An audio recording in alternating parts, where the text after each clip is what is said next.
झालावाड़ के स्कूल हादसे में जो बच्चे मारे गए थे उनके परिजनों को लेकर नरेश मीणा शहीद स्मारक जयपुर पहुंचे हैं।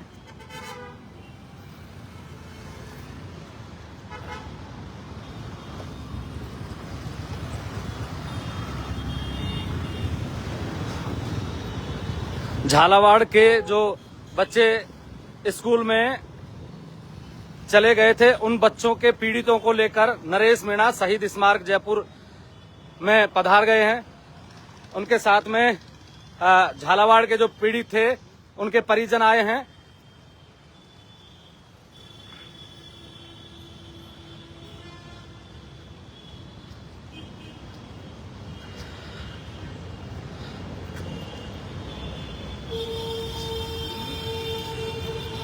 शहीद स्मारक पर नरेश मीणा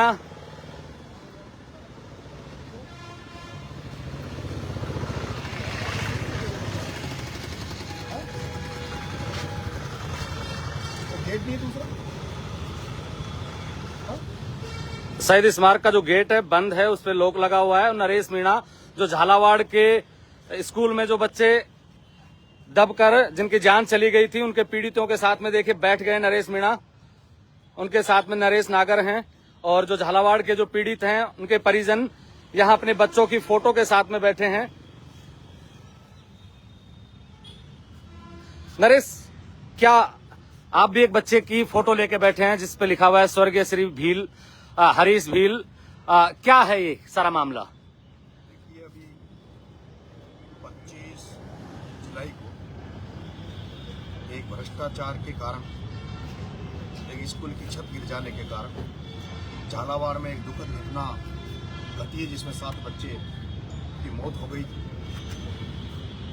उनको न्याय दिलाने के लिए मैंने शांतिपूर्ण तरीके से झालावाड़ के में धरना दिया था, लेकिन मुझे गिरफ्तार कर लिया गया। फिर मैंने छूटा हूँ वहाँ से झालावाड़ से और मैं मेरे काम में लग गया था, लेकिन आज अचानक से ये लोग आए मेरे पास, उनके परिजन। इस समय में चक्कर काट लिया इन्होंने कहा हमें आपकी मदद की जरूरत है, तो मैं इनकी मदद के लिए यहाँ गांधीवादी तरीके से अहिंसा के मार्ग में चलते हुए जहाँ क्योंकि यहाँ शहीद स्मारक पे आमतौर पर धरने होते हैं इसलिए मैं यहाँ आया हूँ।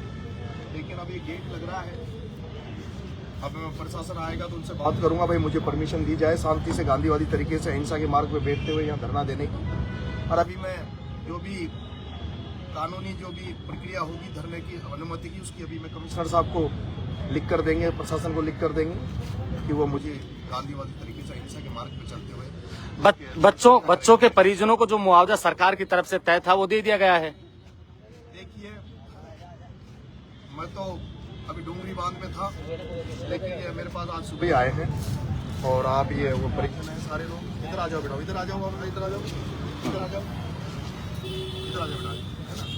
ये इनके हमारे पूर्व छात्र संघ अध्यक्ष रहे धनराज जी भील। धनराज जी भील की जब आत्मा इनके लिए बोली तो धनराज जी भील मेरे टच में थे। इन्होंने कहा कि ये लोग आए तो मेरे को तो यही उचित लगा कि मैं इनके साथ यहाँ न्याय पे बैठूँ, धरने पे बैठूँ। अब आप वोट तो इनसे ही बात कीजिए कि ये क्या चाहते हैं। मुआवजे में सरकार ने क्या दिया आपको? सर अभी तक तो मतलब ऊँट के मुंह में जीरे के समान है, मतलब कुछ नहीं है। जब कोई भी हादसा होता है, बड़े व्यक्ति की कोई हादसा होता है तो उनको 1-1 करोड़ रुपए दिए जाते हैं और हम गरीबों के लिए 5 बकरियां दी जाती है। तो हमको ये सरकार हमेशा आदिवासी बनाना चाहती है, जंगल में ही रखना चाहती है बकरियां देके, या ना इनके लिए हमको सरकारी नौकरी देना चाहिए, हमारे परिवार को कोई बड़ा तोहफा देना चाहिए, लेकिन कुछ न दे करके हमें आज कम से कम 50 दिन हो गए। हम आशा लेकर बैठे थे, हमारे किसी से मतलब कई नेताओं से गुहार लगाई, लेकिन हमें विश्वास था नरेश भाई साहब का, तो हम यहाँ आए। आज 50 दिन हमने सोचा कि जेल से बाहर आ गए तो हम तुरंत चले आए, इनकी सुन करके ये बाहर आ गए, इनके पास आए। तो हम जब इनके पास आए तो इन्होंने आपको मुआवजे में 5 बकरियां दी गई हैं। जी, क्यों? आज से पहले सरकार ये चाहती है कि हम सदा यही बने रहें, हमेशा गरीब बने रहें। और कहीं और जगह घटना होती इस तरह की तो वहाँ 1-1 करोड़ रुपए दिए जाते हैं, मदद दी जाती है, संविधाओं पे नौकरियां दी जाती है। लेकिन यहाँ आपको एक बड़ी सोचनीय विषय है कि इन लोगों को जो मदद की उसमें इनको 5 बकरी दी कि तुम पढ़ो मत, तुम लिखो मत, इन 5 बकरियों को लेकर आजीविका नहीं जंगलों में घूमते रहो। बड़ी दर्दनाक बात है जो इन्होंने बताया कि हमें 5 बकरी दी है। और मैंने कहा भाई तुम लोग आए हो, तुम वो माएँ नहीं आई क्या जिनकी बच्चे को जो माँ एक्सपायर हुई है?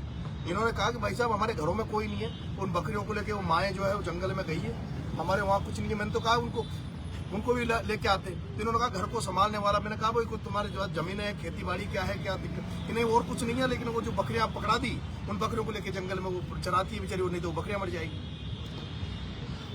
नरेश भाई आप भी आए हैं, क्या पूरा मामला है? क्योंकि नरेश मीणा जेल में थे, नरेश नागर बाहर थे, क्या मांग है अब? जो गरीब व्यक्ति होते हैं उसकी कोई सुनवाई नहीं। आज ये हादसा छोटा मोटा नहीं, पूरे इंडिया लेवल पे बहुत बड़ा है। और जिस तरीके से आवाज उठाने वाले को उठाया जाता है और जेल में डाला जाता है, तो ये लोकतंत्र की हत्या है। और हम किसान कौम से आते हैं और मैं उसी जिले का निवासी हूँ, झालावाड़ जिले का। जो इन लोगों के साथ वहाँ तो 1-1 करोड़ कोई ज्यादा थोड़ी है। ये नेता सब मिलके अगर 1-1 लाख 2-2 लाख रुपए दे देते तो आज इनकी भरपाई हो जाती। इनको जयपुर आने की जरूरत नहीं होती। मगर इनको न्याय की उम्मीद किससे है? आज नरेश जी मीणा से हैं तो इनके पास चल के आए। कहाँ सो रही है सरकार है? ये तानाशाह चल रहा है, व्यापार चल रहा है राजनीति का। और इन गरीबों की ये एक जगह की बात नहीं है, कई जगह की बात है। देखिए तमाम वो लोग बैठे हैं जिनके बच्चे उस स्कूल हादसे में चले गए थे, वो अपने बच्चों की तस्वीर के साथ में यहाँ बैठे हैं। बड़ा दर्दनाक वो हादसा था, मैं भी वहां गया था। आगे की अपडेट मैं देता रहूंगा आपको। लेकिन नरेश मीणा जेल से बाहर आते ही फिर से गरीबों की लड़ाई लड़ने के लिए फिर से धरना स्थल पर बैठ गए हैं।